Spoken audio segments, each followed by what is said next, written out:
how a very ancient folkway can be incorporated into our culture without us even realizing it, and is provided by discussing Amanita muscaria. If you go to the Encyclopedia Britannica and you look up Santa Claus, they'll tell you that it has to do with St. Nicholas, and it got started in the 11th century. But when you look at the Santa Claus story, it's a perfect mythologium to analyze from this point of view, because look what's going on with Santa Claus. First of all, Santa Claus's colors are red and white, the colors of the Amanita muscaria, for sure. Santa Claus lives at the North Pole. What does this mean?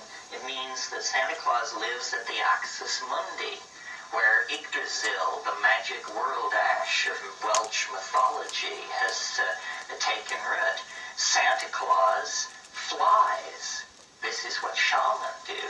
Santa Claus is the master of the reindeer, the animal most associated with the Amanita muscaria.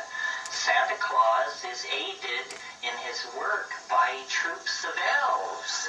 And what is the work of Santa Claus?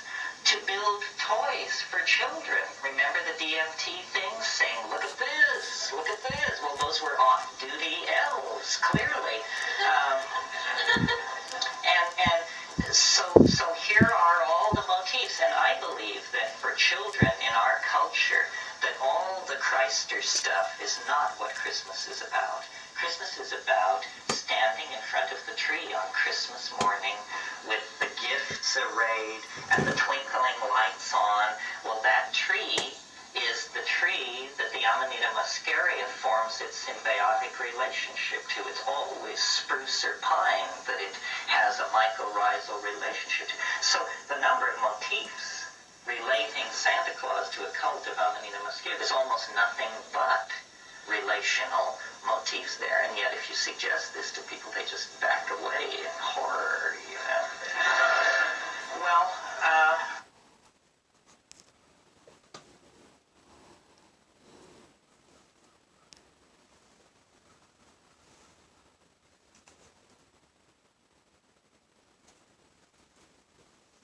So, it's the holidays.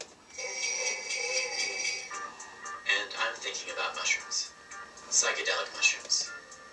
The Amanita muscaria, to be exact. Most commonly associated with fairies, gnomes, Alice in Wonderland, and Mario. So what does this magical mushroom have to do with Christmas?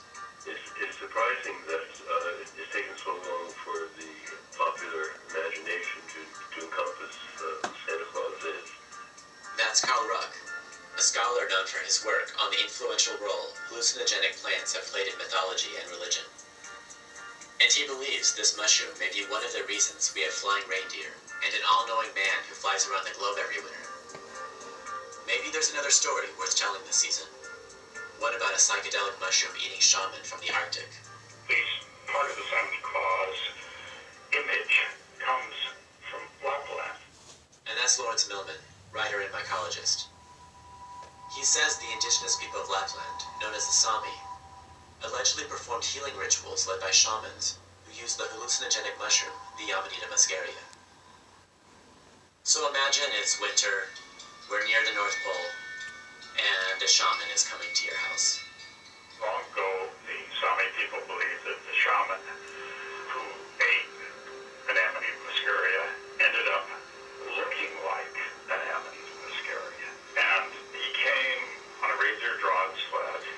So he had reindeer, and he's looking like a big fat person with red splotches in the dead of winter. And instead of entering through the snow-blocked doorway, the shaman would drop down the chimney.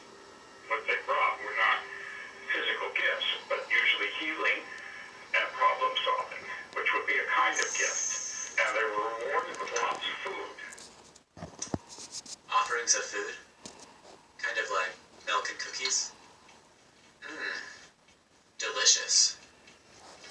And reindeer have a great love for mushrooms, and especially the males like Amanita muscaria.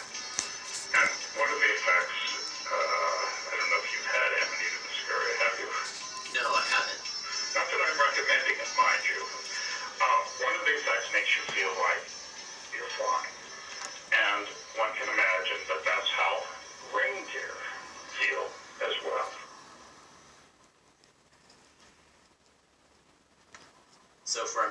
ourselves in a tent right now. There's a fire going, the shaman is in front of us, and the shaman would eat the mushroom, go into a trance. Although they would be sitting there beating the drum in the tent, they would be saying, and I'm going down to the underworld and I'm getting advice from so-and-so. So they would get advice from another realm and bring it back to the people, and That would be the gift, as it were, of Santa Claus, i.e. a person who took the mushroom and ended up looking like the mushroom. This all becomes a kind of melange. You can't really interpret it with scientific objectiveness. I should mention, the Amanita muscaria is a highly toxic mushroom. But the urine from reindeer, or someone who has consumed it, is still highly psychoactive, but without all the toxins. In Siberia, people actually used to drink their shaman's urine to get the effects of the mushroom. The shaman would eat the muscaria, then he'd urinate, and then his followers would get the urine and drink it.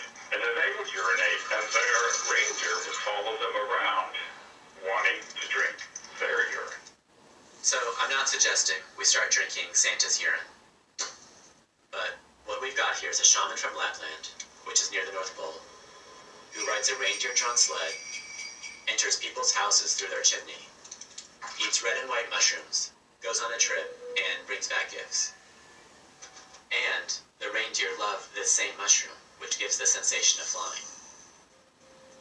Maybe it's time we recognize that our all-knowing Santa, who travels the globe defying space and time, is actually a shaman. Lawrence, how much do you love Christmas? I hate Christmas. Well, what if we embraced this more shamanistic side of Santa? What would that look like? What I would take away from it, the shaman comes as a healer or to give advice. We should think in terms of regarding Christmas not as a capitalistic holiday, but a time when one should think more spiritually about life, about one's ills, be they psychological or physical. And you, Carl? Yeah, I mean, I think if you don't know the richness of our folkloric tradition, you are missing a large part of the opportunity you have to know who we are as a culture. And we should know what's going on with that. That makes it more fun.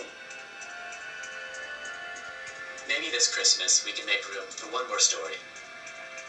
What about mushrooms, shamans, and ancient rituals? Maybe we should be asking Santa for something different this year. Something more in the tradition of his shaman forefathers. Like time for reflection and looking inward. Such as the Amanita muscaria.